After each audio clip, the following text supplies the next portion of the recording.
O Senhor esteja convosco.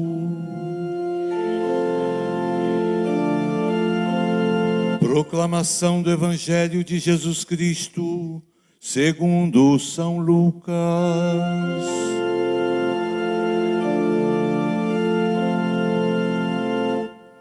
Naquele tempo, um mestre da lei se levantou e, querendo pôr Jesus em dificuldade, perguntou: Mestre, que devo fazer para receber em herança a vida eterna?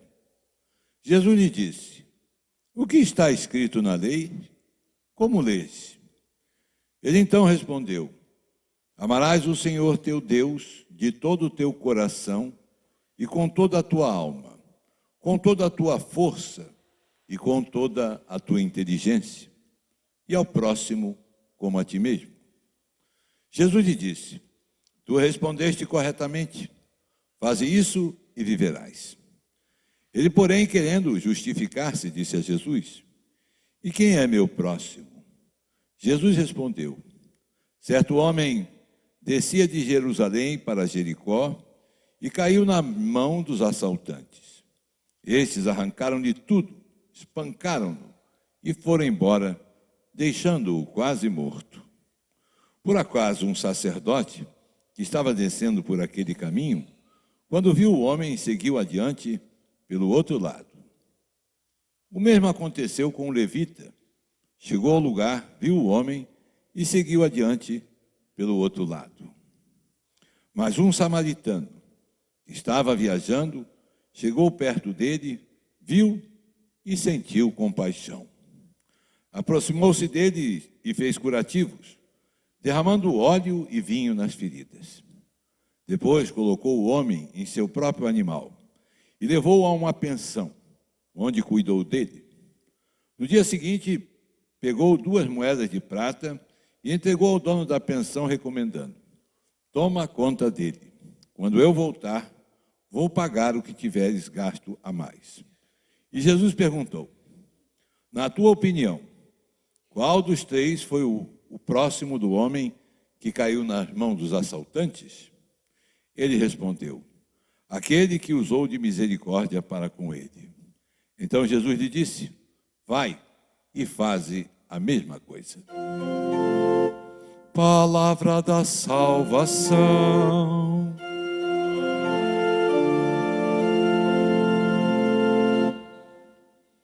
Meus caros irmãos, a segunda leitura de hoje, de São Paulo a Colossenses, era um hino na igreja primitiva, que ao mesmo tempo afirmava quem é Jesus, né? Ele é o princípio, é o primogênito dentre os mortos, né? Porque Deus quis habitar nele com toda a sua plenitude e por ele reconciliar consigo todos os seres, os que estão na terra e no céu, realizando a paz pelo seu sangue. De fato, Jesus é o príncipe da paz, porque só nele poderia realmente a humanidade ser apaziguada com Deus. Porque nele está ali o verdadeiro Deus e o verdadeiro homem, nesta fronteira da divindade e da humanidade, a qual Jesus assumiu para a nossa redenção. Então, vemos que a Escritura, já do começo do Novo Testamento, proclama a verdadeira humanidade e divindade de Cristo. Mas o tema principal desta nossa liturgia gravita em torno à lei. É por isso que no livro de Deuteronômio, Moisés fala ao povo, né, para observar os mandamentos da lei e os preceitos, né? Esse mandamento que hoje te dou não é difícil, nem está fora do teu alcance, não está no céu, para que possa dizer quem subirá ao céu por nós para apanhá-lo, né? Mas ao contrário, essa palavra está bem ao teu alcance, está em tua boca e em teu coração. Então, meus irmãos, a lei de Deus está no campo, né? Os 10 mandamentos estão no campo natural. Deus revelou para que facilitasse a nossa vida. Mas se conhecer a Deus, como São Paulo diz, é algo excessivamente humano, né? São Paulo chega a dizer que os pagãos não estão desculpados de não conhecerem a Deus, porque a natureza fala de Deus. Já disse isso aqui, esse ambão está aqui por quê? Tem algum pé de ambão lá no meio da mata? Não. Alguém tem que ir lá, cortar a madeira e fazer. Então, esse ambão aqui, presente no nosso meio, fala do marceneiro. Voltaire, que não valia nada, dizia que não podia acreditar no relógio sem acreditar antes no relojoeiro. Por isso ele acreditava que Deus existia. É um Deus que estava para lá, que ele não ligava, mas tinha que ter. Não é? Então, meus irmãos, se Deus existe, é a Ele que devemos dar toda a honra, toda a glória. É a Ele que devemos amar sobre todas as coisas. É o nome dEle que temos que honrar. Não é? É o dia dEle que devemos guardar. E por aí vai.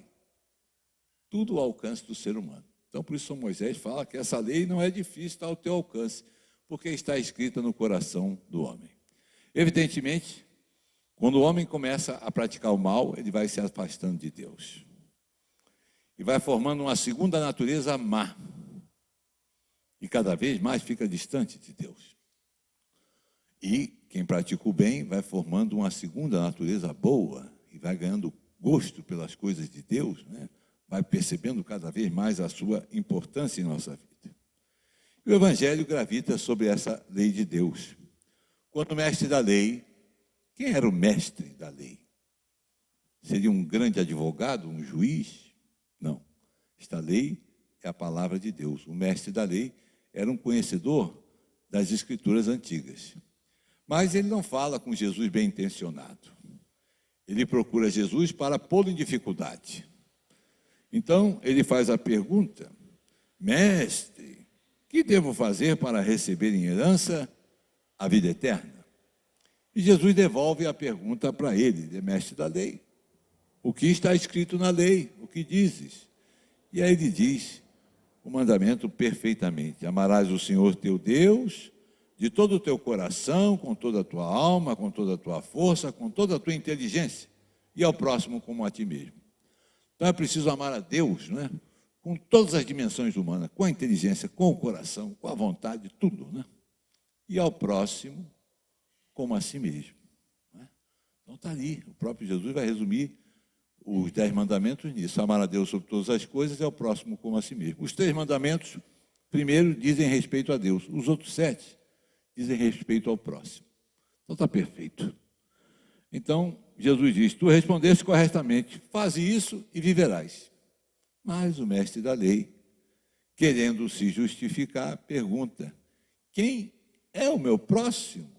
Quem é esse próximo? Quem é esse sujeito aí? Como é que eu vou saber quem é o meu próximo, né? Então Jesus elabora ali a parábola do bom samaritano, a parábola fundamental no cristianismo, né? Para dizer quem é o próximo. E ele começa contando essa história do homem que foi surpreendido pelos assaltantes, espancados, não é? E deixado ali, além de roubado, agredido, semi-morto. Coisas daquele tempo não existem mais, não é? Nós evoluímos bem. E aí vai passar 3 personagens por este homem. Primeiro é o sacerdote. Passa, vê e trata de passar pelo outro lado. Isso aí é problema. Quero saber disso aí não. Foi embora. Quem é o sacerdote? Sacerdote vem de sagrado, de sacrifício. Os antigos sacrifícios eram o quê? Matar. Hoje o sacrifício da missa é chamado incruento, porque não tem mais derramamento de sangue. Não é? Mas o sacrifício antigo era matar uma vítima, uma hóstia. É a vítima pura e viva. Isso é que era a hóstia nos antigos sacrifícios. Né? Você vê que a nossa hóstia é justamente o pão que se tornou o corpo de Cristo. Então o sacerdote era esse, né? O homem do sacrifício, o homem que levava uma oferenda a Deus. Vale a pena lembrar isso, né? O sacerdócio dos judeus, de muitas tradições, e evidentemente ficou no cristianismo, é masculino. Uma das razões fundamentais qual é? Porque não é próprio do ser humano tirar a vida. Né? Deus dá a vida e devemos respeitar a vida dos outros, não é? Então não é próprio do homem tirar a vida, mas menos próprio ainda da mulher, que é chamada a dar a vida, percebe? Então toda a tradição antiga colocava o homem como sacerdote, já nessa razão fundamental. Mas esse sacerdote, que é o homem que oferece as oferendas a Deus, passou por aquele homem que dependia de alguma ajuda. Vai embora. Depois vem o levita. Quem é o levita? Por que este nome? O levita é o homem do templo. O levita é o descendente da tribo de Levi. E todas as tribos de Israel receberam um pedaço de terra, menos a tribo de Levi, porque recebeu o templo.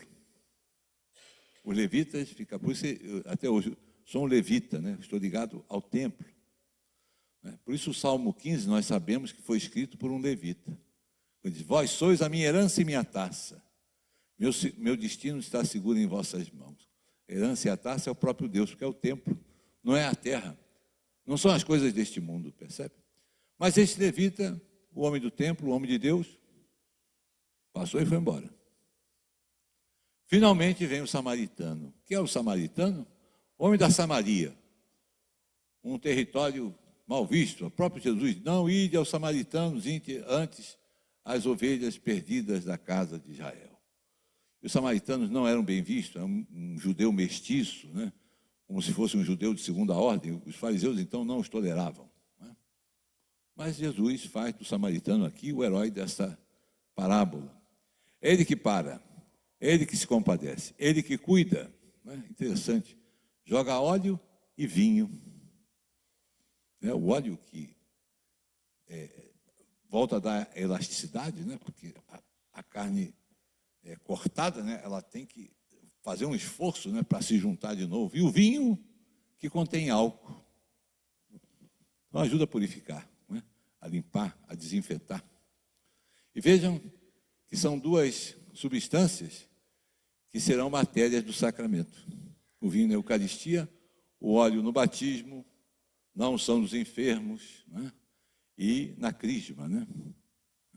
Na crisma e na ordenação sacerdotal, porque o sacerdote tem as mãos ungidas com óleo de crisma, né? Então, veja. E coloca aquele homem sobre o seu animal e leva para a hospedaria. Se ocupa mesmo dele, não é? E lá ainda paga 2 moedas de prata, dizendo: cuida dele, quando eu voltar, o que tiver gastado a mais, eu pago.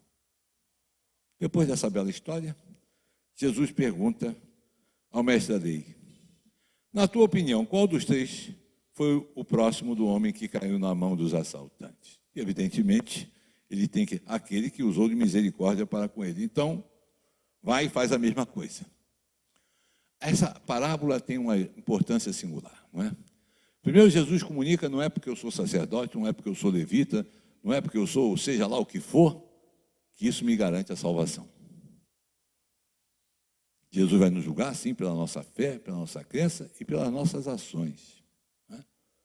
Então, aquele que eu julgo, o samaritano, que era o sujeito de segunda classe, esse agradou a Deus, né? Como em outra passagem, né, o fariseu também rezava diante de Deus, né, se exaltando, e o publicano batia no peito: tende piedade de mim, porque sou um pecador.